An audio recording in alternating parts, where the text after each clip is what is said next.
Right, hi everyone. This has been a long time coming. This is the ICOM 7000. I've had it for nearly a month now, but haven't really used it much because I've been waiting on this separation kit arriving. You can't buy a separation kit anymore, the official one, so I've bought a third-party one from this wonderful ham in Italy, and well, ham shop.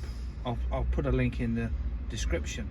It allows me to have the 7000 head unit in the car.